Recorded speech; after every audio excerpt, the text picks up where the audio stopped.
Here we have a open app project, one that you are actually going to be building in your tutorial sessions.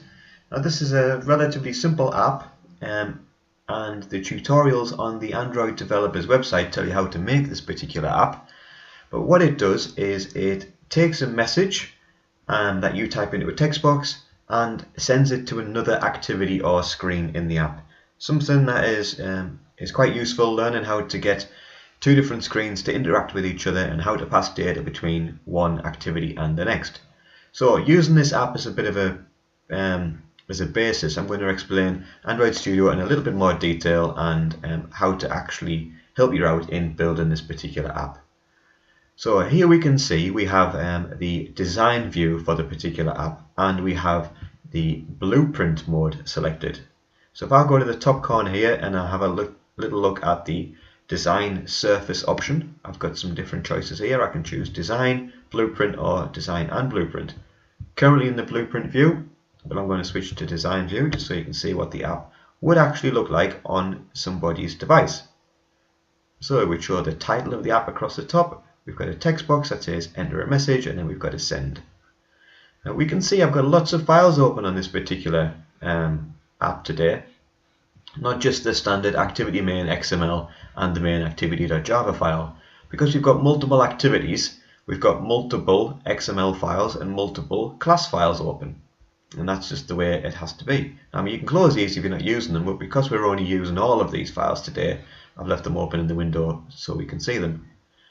Now, this particular app here has a number of components associated with it. And if you look down the left hand side here on the component tree, we can see we've got something called a constraint layout, an edit text option, and a button. Okay, and these have been identified as being attached to the constraint layout.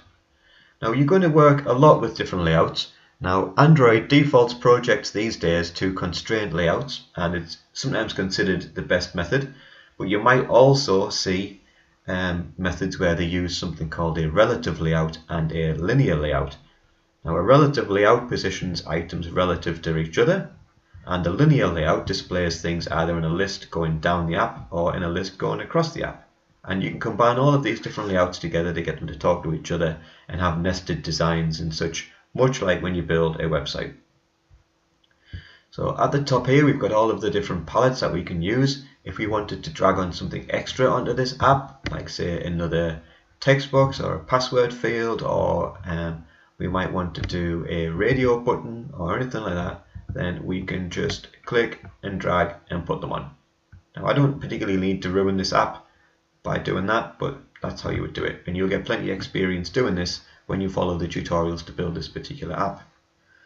So we've got, as I say, we have our design and our text options here. At the minute we're in the design. If I flick to the text option, you'll see the XML that sits behind this particular device.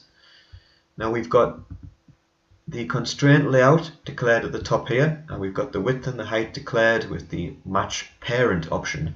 Now that means the width and the height of this particular layout matches the parent. Now in this case, because it is the upmost view group, the parent is the actual device itself.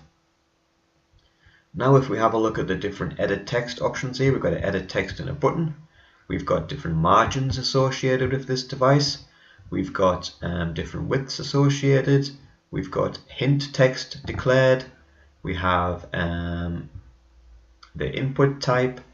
We've got, as I say, we've also got the width and height declared, and this one here, wrap content, this wrap content option that makes the device big enough to fit whatever you put in it.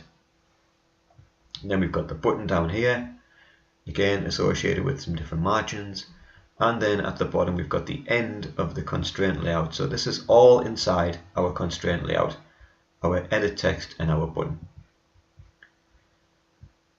If we have a look at some of these different files which are open here, I'm going to have a look at this little strings.xml file.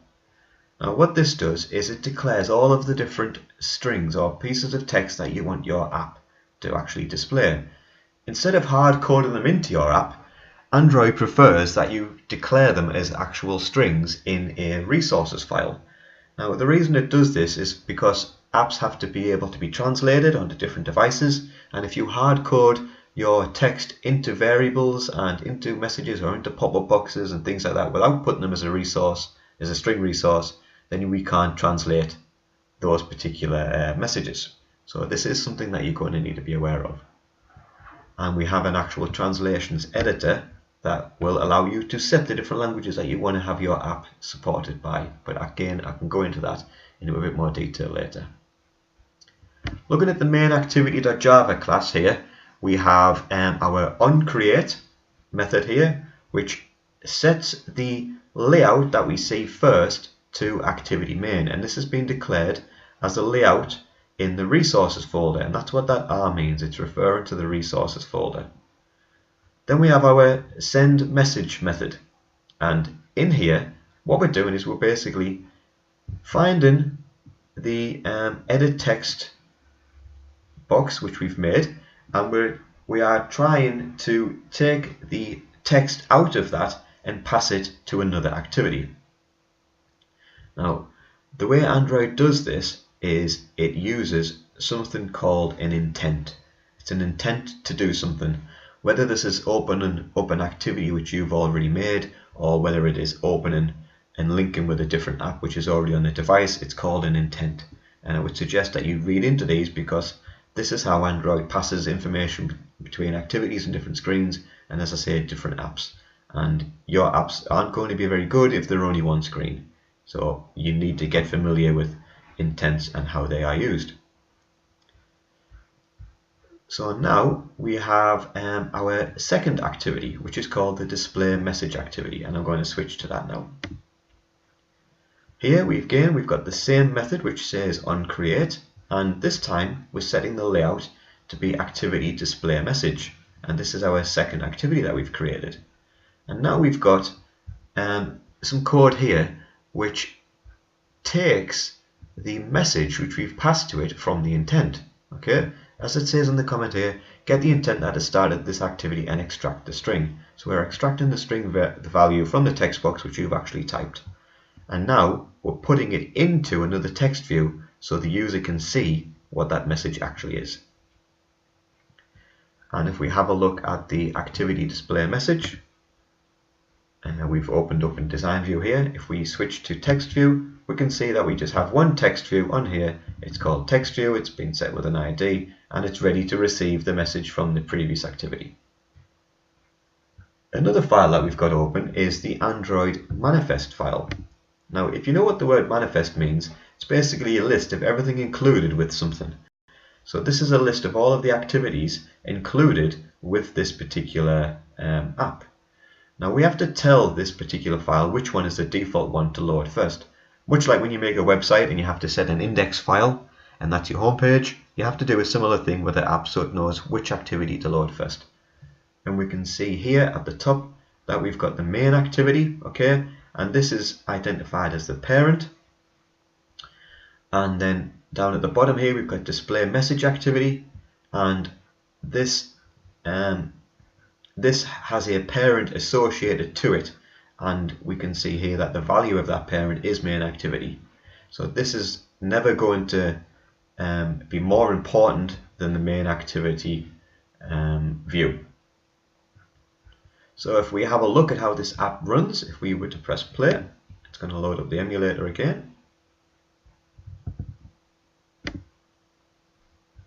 Got the emulator down the right hand side here. The Gradle is currently building and the app loads up, and we've got a message. So let's be totally original and type in the standard programmer message, hello world, and we're going to press send, and it's going to move to the next screen, and the text view is displaying it in a bigger font, a size 24. All of that information, as I say, can be found in all of these files.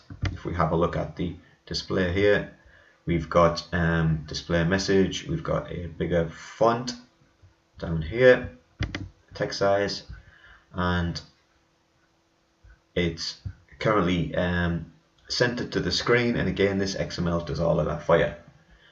If we have a little look at the design view and the blueprints, this, as I say, gives us the best guess as to what is actually going on with this particular app. But there is a little bug in Android Studio that you will need to be aware of, and it depends on the version that you've actually got installed. But sometimes the design view doesn't display what is actually coded behind it in the text view for the XML. And to do that, you need to modify your file in the Gradle. So if I go over to the Gradle script here, and I've got a file there that says build.gradle, and then with a module after it, I'm going to double click that, and again it's going to open up. It was already open in the top there because I've already modified this, and we can see here the implementation of this particular Gradle build needed to be modified, and you need to change it so that it looks like this. And I will put this line of code on canvas so that you can see it and copy and paste it in. And if you do this, the design view should match up with whatever XML you've coded.